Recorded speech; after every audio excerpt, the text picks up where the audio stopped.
Assalamualaikum warahmatullahi wabarakatuh. Halo teman-teman, pada kali ini kami akan membahas tentang program SISAP tentang sistem monitoring kapasitas produksi mesin pada rantai pasok. Sebelumnya, perkenalkan kami dari kelas TI4P Teknik Industri yang saya sendiri bernama Anggita Amalia Utami. Saya Gisti Yuningsih. Saya Divana Wisaprima. Nah, pada kali ini kami akan membahas tentang program SISAP yang dibagi menjadi 5, yaitu pertama tentang keputusan. Keputusan itu untuk menentukan status produksi. Yang kedua yaitu tentang pengulangan untuk mencatat hasil produksi selama seminggu. Yang ketiga yaitu tentang metode, yaitu mengolah data lini produksi. Yang empat tentang array, yaitu membuat pengolahan data lini dari sistem produksi. Nah, yang kelima yaitu tentang kelas dan objek untuk mengatasi fungsi tiap mesin. Kalau kamu ingin belajar lebih dalam lagi tentang program SISAP, yuk kita sama-sama belajar.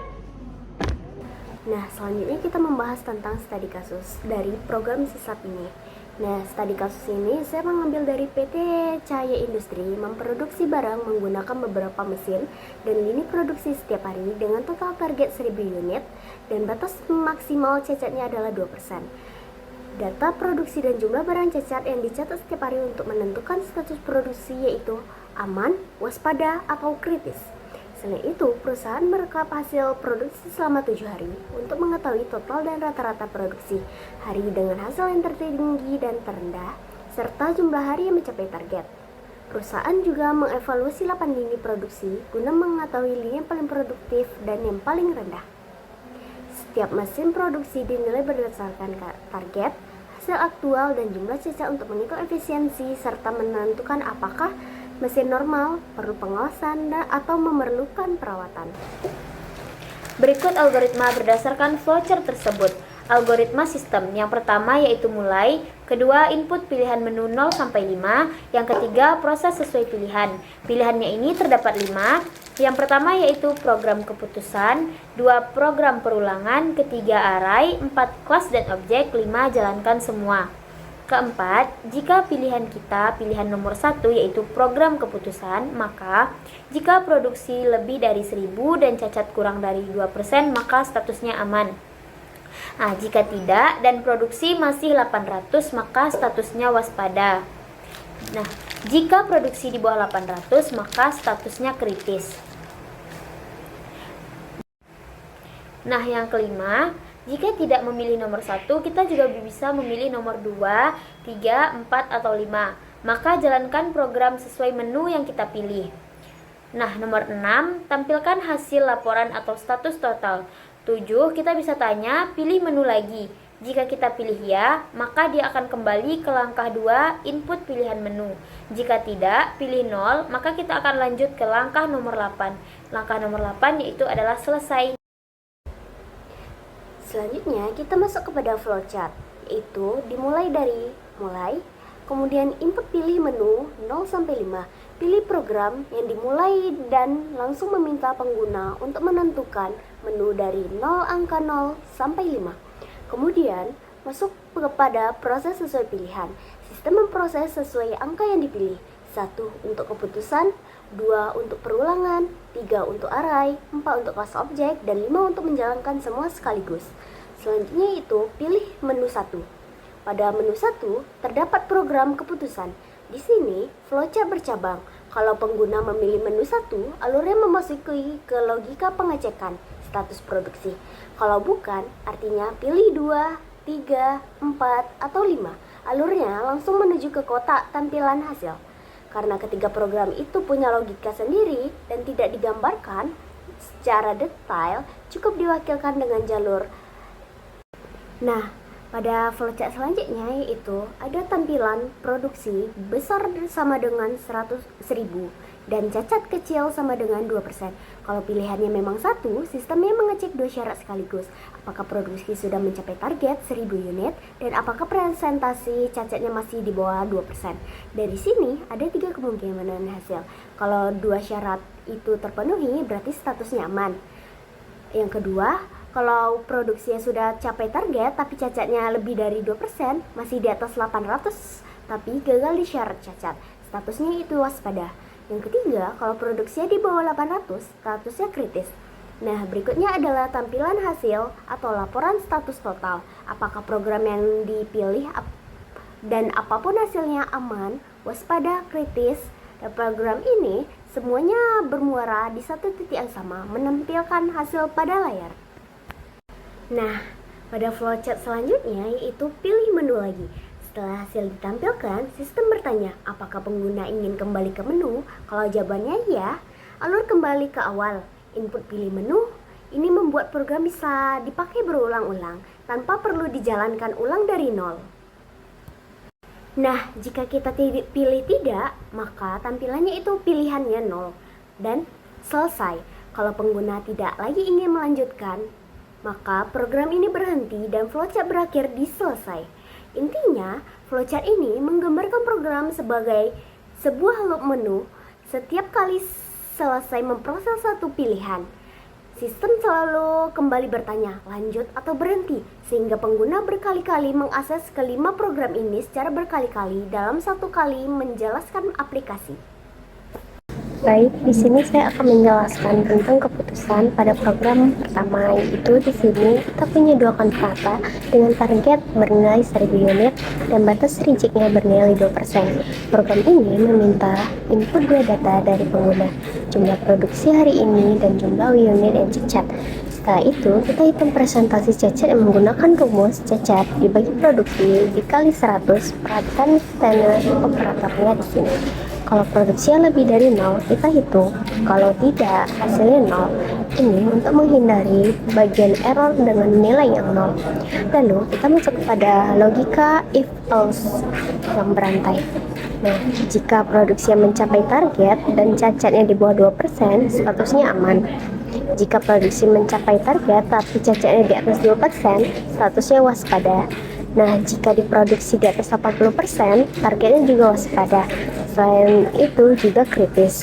Konsep ini sangat berguna di dunia nyata untuk sistem peringatan dini di lantai produksi.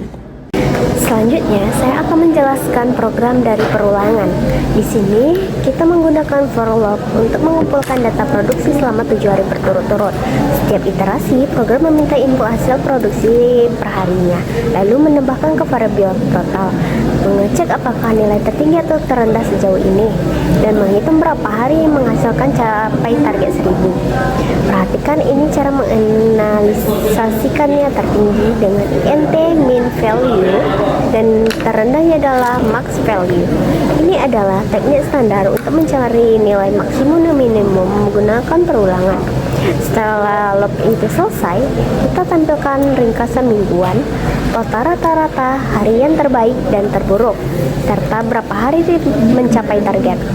Nah, seperti yang ada di bawah. Jadi kita akan masuk ke program ketiga, yaitu array dan metode.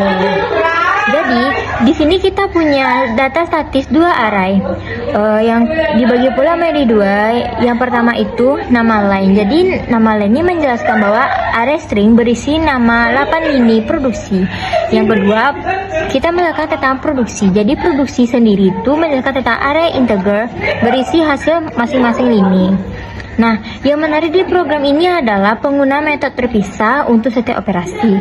Jadi, metode terpisah ini dibagi pula menjadi 5. Yang pertama tuh hitung total. Hitung total ini menjelaskan menjumlah semua elemen array. Yang kedua itu hitung rata, menjelaskan kayak menghitung rata-rata. Yang ketiga itu cari tertinggi, kayak menjelaskan menghitung rata-rata elemen yang terbesar. Yang ketiga itu cari yang terendah, kayak menghitung elemen yang terkecil. Dan terakhir itu tampilan data. Jadi tampilan data itu menjelaskan menampilkan semua data secara terformat. Kenapa kita kembalikan indeks bukan nilai langsung? Karena dengan indeks kita bisa akses dua informasi sekaligus, nama len dan nilai produksinya. Ini adalah pola yang sangat efisien saat bekerja dengan array paralel. Nah, baik teman-teman semua, di sini aku bakal bahas yaitu program keempat, yaitu menggunakan konsep kelas dan objek. Di awal dibuat cetakan utama bernama mesin produksi. Di dalamnya sudah ditetapkan ciri-ciri seperti kode, nama, sasaran, hasil nyata, jumlah cacat.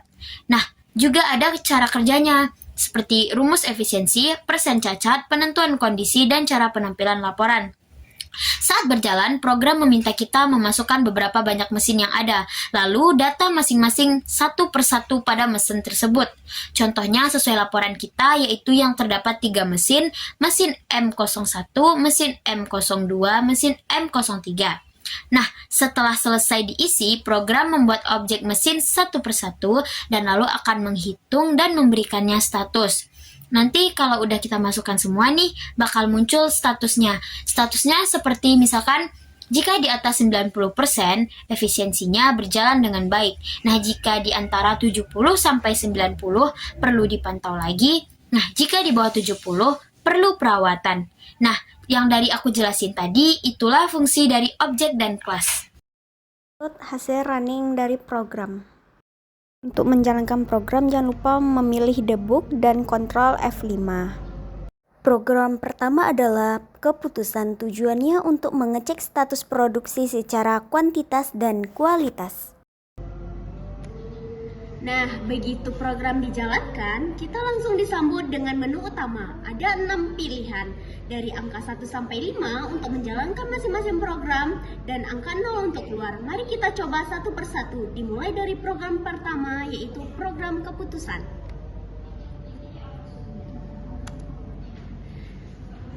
Ya, nah ini merupakan tampilan program keputusan. Kita masukkan jumlah produksi hari ini sebanyak 1050 unit.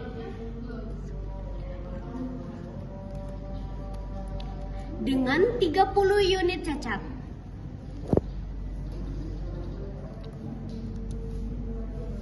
Nah, pada program ini langsung menghitung persentase cacatnya sekitar 2,86%. Karena produksi sudah melebihi target 1000 unit, tapi presentasi cacatnya di atas 2%, maka statusnya muncul adalah waspada dengan keterangan target tercapai, tapi cacat melebihi batas yang ditentukan. Ini menunjukkan bahwa logikanya bekerja dengan baik. Program bisa membedakan antara produksi yang sukses secara kuantitas dan bermasalah dari sisi kualitas. Berikut ini merupakan hasil running dan analisis program keputusan yang lebih jelasnya. Program kedua, program perulangan, tujuan untuk manajemen pabrik dan evaluasi mingguan. Selanjutnya yaitu program pengulangan. Kita masukkan data produksi selama 7 hari berturut-turut. Setelah semua data dimasukkan, memasukkan datanya dulu.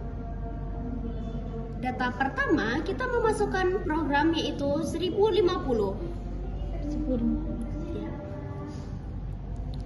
Program kedua kita memasukkan dengan angka. Ulang balik dari program apa? Selanjutnya kita akan menginput program tentang pengulangan.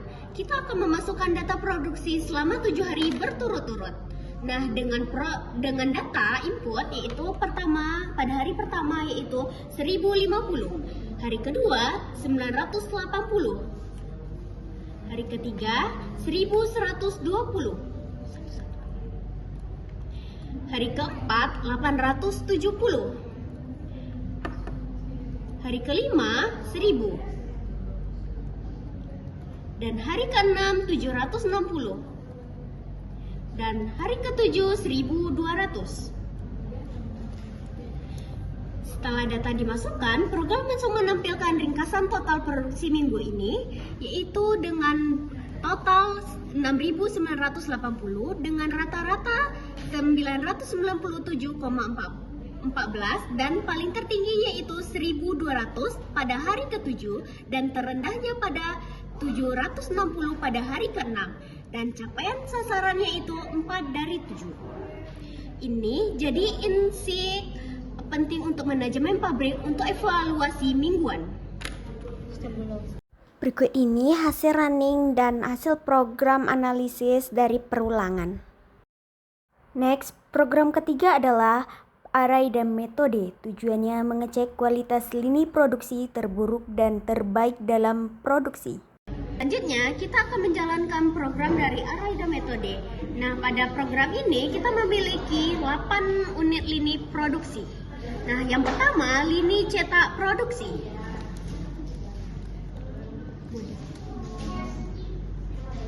Dengan jumlah produksi 180 unit. Pada kedua, yaitu lini las rangka. Dengan 145 produksi. Yang ketiga yaitu lini pengecatan. Dengan jumlah produksi 210 unit. Yang keempat yaitu lini perakitan mesin.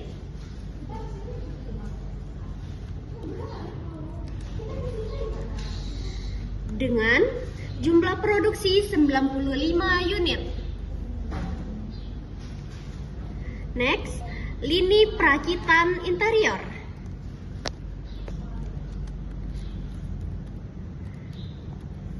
Dengan jumlah produksi 160 unit.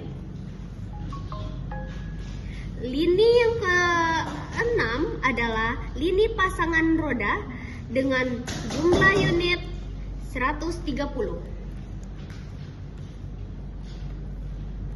Ketujuh, lini quality control.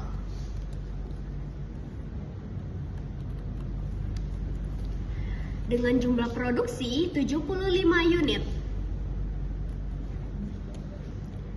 Terakhir, lini packing dengan jumlah produksi 105 unit.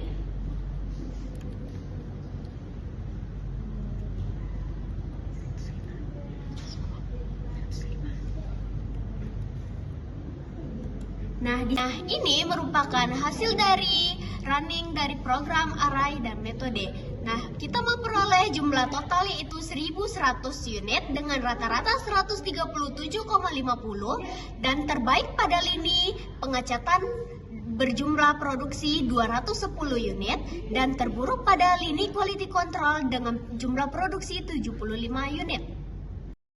Berikut ini hasil running dan analisis program metode dan array. Program keempat adalah program kelas objek. Tujuannya menghitung efisiensi dari mesin produksi. Selanjutnya, kami akan menjalankan hasil program kelima yaitu kelas dan objek. Program ini menampilkan laporan dari 3 mesin produksi, yaitu pada mesin pertama dengan nama mesin cetak bodi.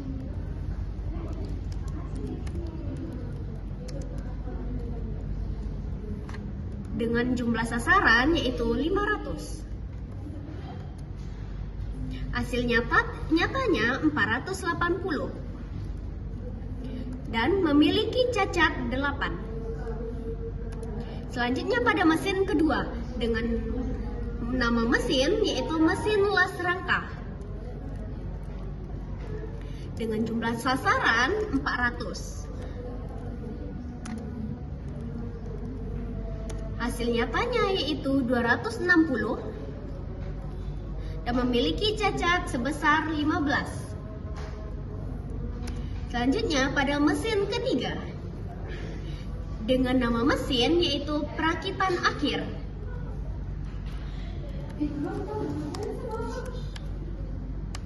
Dengan sasaran 300.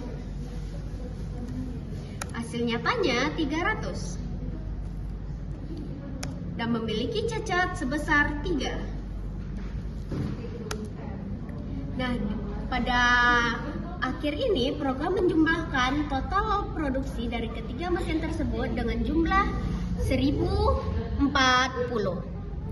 Nah, itu merupakan program yang kami jalankan dari hasil program sisap. Terakhir, hasil running program dan analisis kelas objek.